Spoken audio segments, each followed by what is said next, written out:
You know that quintessential wintertime photo of a maple syrup sugar house with snow on the ground and steam billowing up from the roof? How do they get that steam out of there? Well, stick around. That's what we're going to find out today.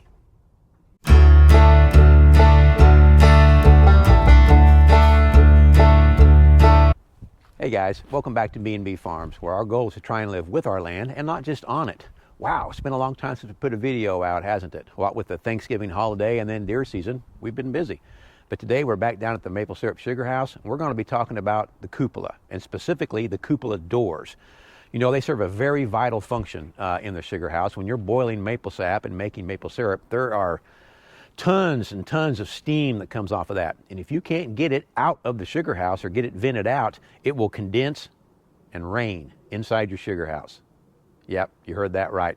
I'm talking not just a gentle mist. I'm talking raindrops. Rain right back in the pan where you're trying to boil it off. Rain all over you. Everything will be soaked, you included. So yeah, you got to get that steam out. So let's run in here. I'll show you how these doors work and give you a better idea of what's going on. Here's a view you don't get very often. The view from inside the cupola. You can see, or maybe you can see, our pump shed right down there at the bottom of the hill. I'm sure you can see some lines running through the woods. Yeah, got a lot of work to do out in the woods yet, but we're gaining on it. Now, back to it. We have a west-facing cupola door and an east-facing cupola door. They do not lay all the way down on the roof, because if they did, snow would land on them and it'd be really tough to raise them back up with all that weight. So they fold down a little less than, horizontal. We want them sloped, so that when the snow melts on them, it runs off the roof when they're open and you're boiling. But the trick to them is they're hinged at the bottom. You've got a hinge, 2 hinges on them, one on each end, and there's a rope. And you just pull the rope from the bottom and the door shuts. And then you let it down and it will open until the chains right here adjust how far down the door goes. And that's all there is to it. Each one opens individually. You can see that there's a pulley on each one up here, up on the ridge with a shiv on it. That rope runs right on down, and I'll show you that when we climb down. But I think that's all we can look at up here. So let's get down and we'll show you what the bottom looks like. Very simple. I apologize for how dirty this sugar house is right now. In the off season, a sugar house is a repository for absolutely everything. And we've got to get all this stuff cleaned out, cleaned up, scrubbed up, and get ready to make maple syrup. But that's a video for another day. Take a look at this. All right, this is the rope for the west-facing door. If I can get that, there's another shiv right here. You can see the rope runs up to that shiv we looked at up top a minute ago. So to close the door, it's just simply pull the rope. And then we will hook it. I can do it one-handed. Right like that. And that will hold the door shut. We've got a spring tied on the end of the rope, because otherwise, you're never going to have that rope come out exactly right. So this spring gives you a little leeway. You pull that spring tight and hook it. That spring tension is going to hold that door shut. To open the door, you unhook it, let it go. Don't let it just fall open. You want it to open gently, and you can actually open it.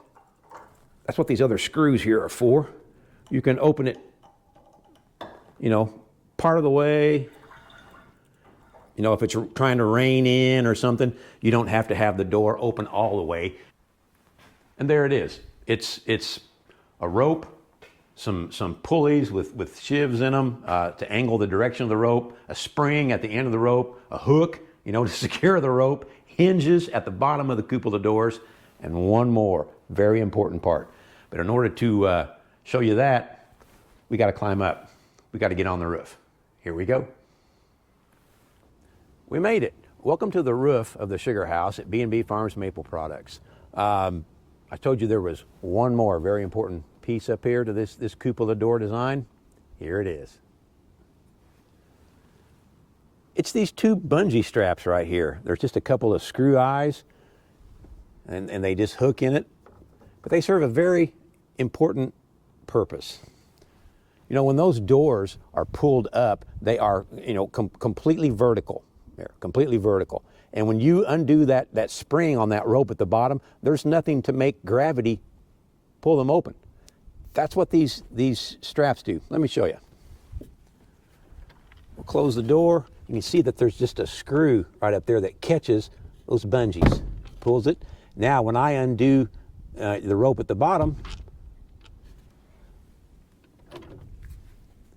the door pops open and lets gravity take over. In the vernacular of a sugar maker, those are kickers. And there's a multitude of different kicker designs used to start a cupola door on its downward journey. This just happens to be something that we came up with. You know, normally I'm a big fan of complicating and convoluting even the most simple design if I think I can make something cool or mechanically elegant.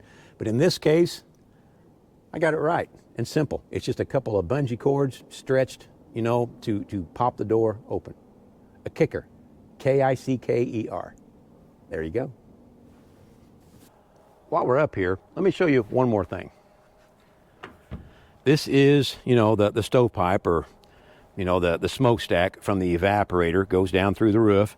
It's got our homemade rain cap that we made with this linkage arrangement here and this cable that lets you pull the cap open from the ground. I need to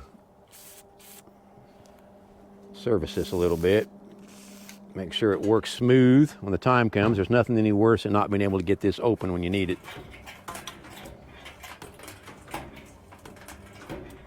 Oh yeah, that's pretty good. Check out this spring. Put that spring on there. Oh my gosh, I'll bet it was 10 years ago.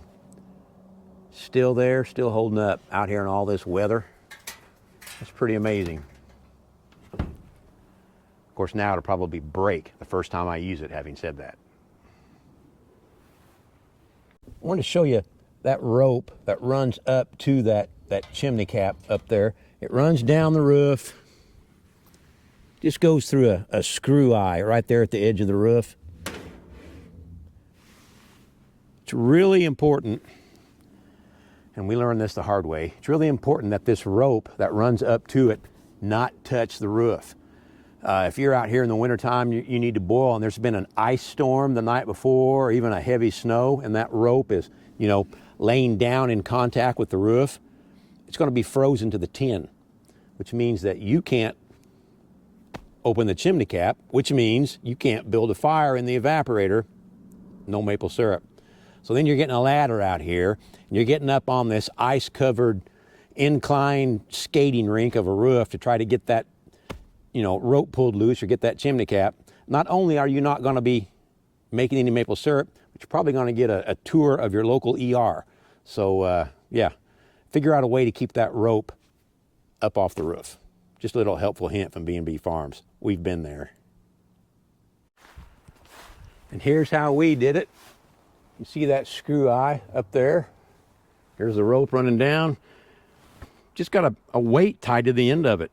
That keeps the tension on this rope, keeps the rope up off the roof.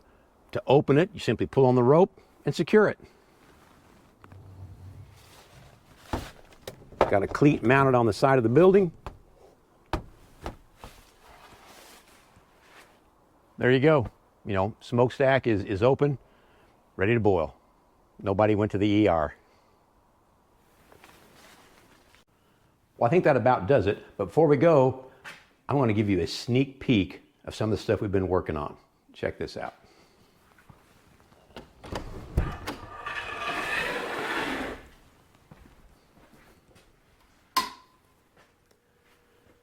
This is our new sap collection system. You might have seen this in an earlier video. This is, you know, 550 gallons total of raw sap coming in from the woods. We've got an automated system that switches from tank to tank when one gets full. We're using these barrels here to store the concentrate that we will actually boil once we run it through the RO, which is also new this year. We've got a single post 4-inch membrane 60 gallon per hour RO from the guys at RO Bucket. So we're anxious to kind of see how that works. It's got flow meters on it so we can adjust it to, you know, whatever volume we want to do. Not going to talk a whole lot about this because that's a subject for another video coming up. Just want to give you a little, like I said, a little sneak peek. All right, I think that's going to wrap it up. Just a really quick video showing you how we did some very simple things.